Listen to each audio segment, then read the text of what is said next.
Thanks for joining us for CBN News Today. I'm Charlene Israel. And I'm Ephraim Graham. U.S. security officials release a new terror threat. Intelligence from overseas suggests terrorists are refocusing on ways to target flights entering the U.S. The news comes amid new concerns Islamic radicals could soon have a new safe haven in the Middle East to prepare and launch their attacks. Caitlin Burke reports. For the second time in less than 3 weeks, the government is warning about potential attempts to smuggle explosives onto airplanes. I think aviation symbolizes something to al-Qaeda, that the idea that you can take down a plane and kill potentially hundreds of people, both that are on the plane and on the ground, is very appealing. The Department of Homeland Security said Wednesday that terrorists are working on new designs for shoe bombs, liquid explosives, and explosives hidden in cosmetic containers. All items that can be used to target flights entering the U.S. from overseas. We're going to see more activities, more screening, more random questions to individuals.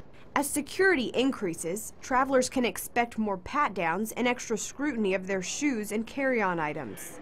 This latest warning comes as security officials acknowledge another growing threat to U.S. national security: al-Qaeda's increasing presence in Syria. U.S. officials say militants linked to the terror network are working their way into the rebel forces there and pushing out moderates. Syria, or parts of it, could potentially become a safe haven for new terrorist bases, training grounds for plots against the U.S. National Intelligence Director James Clapper told Congress last month that there are an estimated 26,000 Islamic extremists in Syria, and about 7,000 of them are foreigners. The White House says it's examining its options in Syria, including drone strikes on rebel factions who might later try to attack the U.S.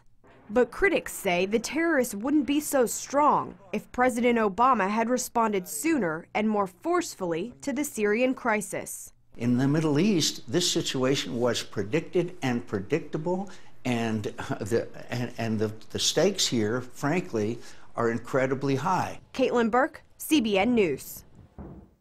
Meanwhile, in Texas, the site of the terror attack against our nation's military members has been demolished. Fort Hood officials tore down the building where former Army Major Nidal Hasan murdered 13 people and wounded 30 others in the name of Islam.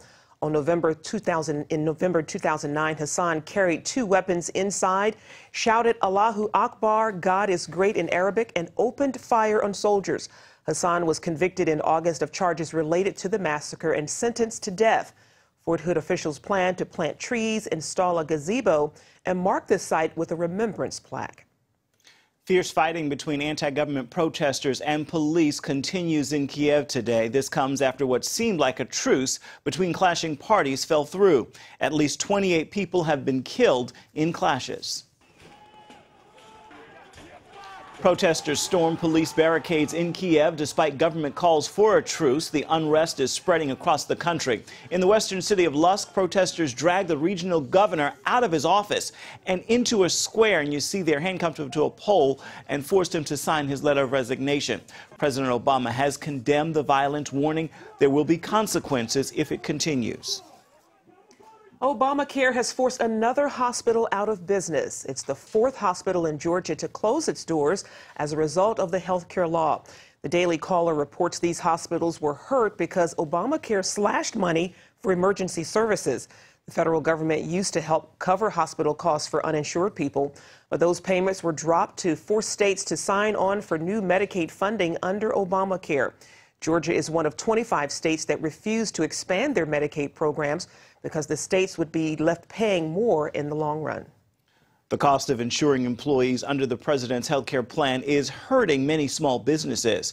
Now, one Los Angeles restaurant is passing the cost on to its customers. The Los Angeles Times reports Republica on La Brea is imposing what they call a healthy LA surcharge. The 3% fee is added to every customer's bill.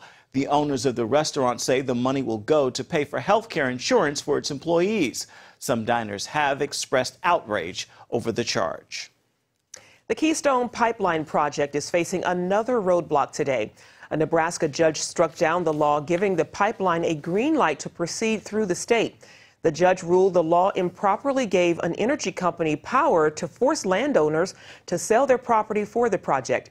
An eminent domain powers should have been made by the Nebraska Public Service Commission. Wednesday's ruling invalidates Governor Dave Heinemann's approval of the route for the pipeline that would carry oil from Canada to refineries in Texas. The state will appeal the ruling. The Obama administration has stalled approving the pipeline for several years. Turning now to the Sochi Olympics, the U.S. has moved into the top slot with 23 medals overall. Russia and the Netherlands are next with 22 apiece. Most tourists are in Sochi to cheer on their country's teams, but some are there with a higher goal: to spread the gospel. A little earlier, I spoke with Mark Hook of the Southern Baptist Convention's Olympic Outreach, Engage Sochi. Mark, tell us about the work your ministry teams are doing in Sochi right now. Sure. Engage Sochi is an initiative that gathers Southern Baptists together from around the country, coming to Sochi, sharing their faith. But it's more than just outreach during the games. It's about church planting, and it's about church planting before, during, and after the games. And so the folks who are in Sochi right now obviously are sharing the gospel, doing broad seed sowing, but even more than that, they're tasked with making relationships and getting to know people and meeting people. And so our groups that are coming are sharing the gospel all over Sochi, but making relationships as they go, and then passing those contacts and those relationships on to church planners that are on the ground, not just in Sochi, but around the world, for where we meet people. What's the atmosphere like there? Are people receptive to the gospel? You know, there is just something about Olympic ministry that is special. Reminds me a lot of Pentecost. You know, we read in the Bible that at the time of Pentecost there were tongues of fire, and here in Sochi there's a big tongue of fire above the city, the Olympic torch. And as we share, we're just constantly amazed at how open people are. The people here have just been incredibly open to new relationships, to conversations, to sharing the gospel. We have seen several new folks come to faith during this time. We've seen a lot of people explore, and we've also met existing believers who have embraced us and who have said, thank you for coming and thank you for sharing. Security concerns surround the Sochi Olympics. Terror groups promised to target the Olympics and carry out an attack in the region prior to the Games. Has that affected your work at all? You know, it was disconcerting at first, but I think people who changed their plans because of those reports have really missed out on a blessing. I think as Americans in general, we would say that the receptions that we have received in Sochi has been very positive, and we feel very safe here. We feel very safe in the venues. We feel very safe in the city. The government has done a good job of following through on their promises to be secure and to be safe, and they've done it in a way that is unobtrusive. Yes, we go through security checks. Yes, we go through checkpoints and things like that, but the volunteers and the security people who are doing those things have been very conscious to do it in a way that is friendly. And you know, I've not met anybody who's had a bad experience here. Everybody, number one, feels safe, and number two, is very pleased with the way it's been done. So how can our viewers pray for your efforts? Pray for us as we finish this part of the project and we move into the next part, that we would continue to be able to reach people with the gospel for the first time, but also as we do follow up and discipleship, that those seeds would take root, that these new believers that we would have new believers, and that those new believers would be discipled, and that they would be brought into bodies of believers. So continue to pray for us as we spread the gospel here in Sochi. Mark Hooks of Engage Sochi, thank you so much for your time. Hey, thanks. I really appreciate it, and we appreciate y'all praying for Sochi and for the work being done here. Coming up, Hollywood comes to the Holy Land. Why more film companies are choosing to shoot their movies in Israel.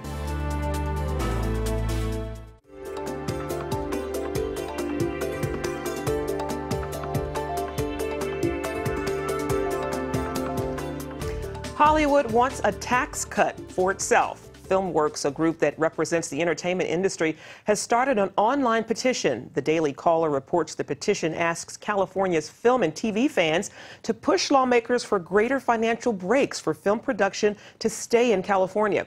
The petition says if policymakers fail to make our state more competitive, the film industry in California will face the same fate as other industries, including aerospace, which resulted in hundreds of thousands of jobs permanently leaving California for other states.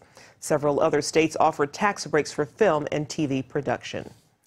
Movies taken from the Bible stories are increasingly popular these days. You might not realize it, though, but most movies about the Bible are not made in the Holy Land. However, that trend might be changing.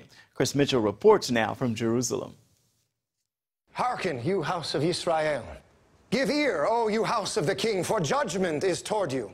I know Ephraim, and Israel is not hid from me. The movie Amazing Love tells the story about the prophet Hosea and his unfaithful wife, Gomer. He speaks of prostitution while his own wife is a harlot. It begins with a modern-day dilemma when a youth pastor, played by Sean Astin, all right, everybody, let's get out and check around. It's gonna be your home for the next 2 nights. deals with a young girl consumed with herself. Hey, Ashley, we're only gonna be here for this weekend. Do you really need all that luggage? I couldn't decide what to wear. While filmmakers shot this scene in California, they went to Israel for their Bible scenes. This film, Amazing Love, is being shot in the center of the modern-day city of Nazareth, and in a recreation of what Nazareth would have looked like 2,000 years ago, called Nazareth Village. Shooting here in the village, the sets speak for themselves. Really, the facility here to be able to shoot real stones and real mud, things that are built together by hand and hewn out of rock by guys with chisels that we meet, you know, and nothing here is not authentic. Everything here was made the same way it would have been 2,000 years ago. Kevin Downs, who starred in the movie Courageous, directed Amazing Love. When he first came to Israel, he started to dream. As a filmmaker, my mind started to spin, and I started thinking, man, could you shoot a movie here? Could you make a story here? Because it would be so impactful. Downs discovered the joy of making a movie in the land where Jesus walked. And so it actually was my life's passion. So when we shot our first shot on the shores of the Sea of Galilee, it was like 6:48 a.m. I remember the time. And I sat there, and a tear came down my cheek because I felt like it was a dream come true from now, I think, 19 years or so that I've been doing this. And it's like I'm now filming a movie, you know, right where Jesus walked, right in God's holy land. You know, the one line that just keeps coming to mind, I've heard over and over and over, is life-changing. Downs got help for the movie from Gary Beyer. Beyer and his wife Cindy started Writers Gathering, an organization to bring filmmakers and storytellers to Israel, what they call the cradle of creativity. We bring them here in hopes that we feed that well from which they write, or they will decide, I'm going to bring my film here and do that. And that has actually grown to the points to where writers now are bringing their films here. And this is a place where we host them here at Place of Stories. We'll scout for them. They'll shoot either along here in the Golan North Shore, or they'll go to Nazareth, to the old restored village of Nazareth. So it's a great place to capture a story. But what about the dangers of filming in Israel? It's strange at first when you think about shooting in Israel, because you read the news, or you think, you know, it must be high tension there, or it'd be this crazy place you wouldn't want to come to and be dealing with all this stuff, and it's really not that. From the moment I got off the plane, I was like, what's all the, you know, really? this is beautiful. Like, why didn't I come here on vacation, you know? Downs hopes to shoot another film in Israel and has a message for other filmmakers. Every filmmaker in our space has got a Bible story in the back of their mind, and I'm going to encourage them to, you know what, pray about it and seek God's guidance to maybe bring you over here. Chris Mitchell, Nazareth Village, Israel. Coming up, she's 25 years old and a force to be reckoned with. Meet the woman who went undercover to bust Planned Parenthood. Live Action's Lila Rose is next.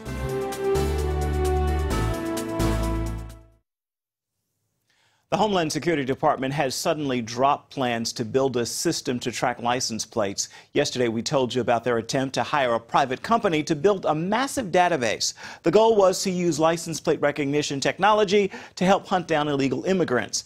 Privacy advocates had argued the proposed system could be used to track anyone in the country. Now the DHS secretary has canceled it and ordered a review of the proposal. Civil liberties groups are still worried it might be revised and restarted later on. States are seeking to protect religious freedom in the wave of new laws legalizing gay marriage. In Arizona, a bill to protect the rights of people and businesses who refuse to service gays based on their religious convictions has passed the Senate. However, opponents say the measure will allow discrimination against gays. In Idaho and Tennessee, similar legislation has been withdrawn after being labeled discriminatory. In Oregon and Washington state, businesses that refused service to gay couples faced lawsuits and state action. Lila Rose is 25 years old, and she's already made a huge impact on the pro-life movement. She has also been named one of the most influential women in Washington under 35. And as David Brody reports, she's even taken on America's largest abortion provider, Planned Parenthood. Lila Rose may not look like a brawler, but that doesn't stop her from taking the fight to the abortion industry. To pay for drugs that are killing human life, indirectly, directly, however you want to say it, that are going to kill human life. She doesn't back down. If I could insist, as long as they are legal in our nation, abortions would be done in the public square. In her battle to save the culture of life. We're objectifying, we're dehumanizing human beings, and that is never right, and we have to stand up against that and expose it. And expose it she has. By using hidden cameras, her group, Live Action, investigated Planned Parenthood clinics. In one incident, Rose posed as a 13-year-old, saying that she was having sexual relations with a 31-year-old. That's considered child abuse and should be reported to local authorities. Live Action's cameras captured a worker saying this instead. I didn't hear the age. I don't want to know the age. Her investigations have led to firings, political investigations, and media attention. She's been named one of the most influential women in Washington under 35. Critics, however, claim the undercover videos are edited in a misleading way, although Live Action provides all original footage to media outlets. You know those liberal groups, they can't stand you. You know that. You realize that, right? I love them all. As one of 8 homeschooled children, Lila found her calling at a young age. I came across a book at about 9 years old in my parents' house, bottom shelf, called A Handbook on Abortion. It looked like a history book of some sort. Was interested, opened it up, it fell to the center. And what I'm looking at is the image of a child. In the first trimester, maybe 10 weeks old, newly forming arms and legs, a newly forming little face, who had been the victim of a first trimester suction abortion. That image put her on a pro-life mission. She started Live Action in high school and then took her cause to UCLA. Many people in our country, especially on our college campuses, don't know the huge tragedy that's taking place. Her activism increased and the undercover investigations began. Now, Rose's organization employs 10 full-time staff members, and they're growing. Lila Rose and her Live Action team are known for those undercover videos exposing Planned Parenthood. But her real heart is to change the hearts and minds of young people.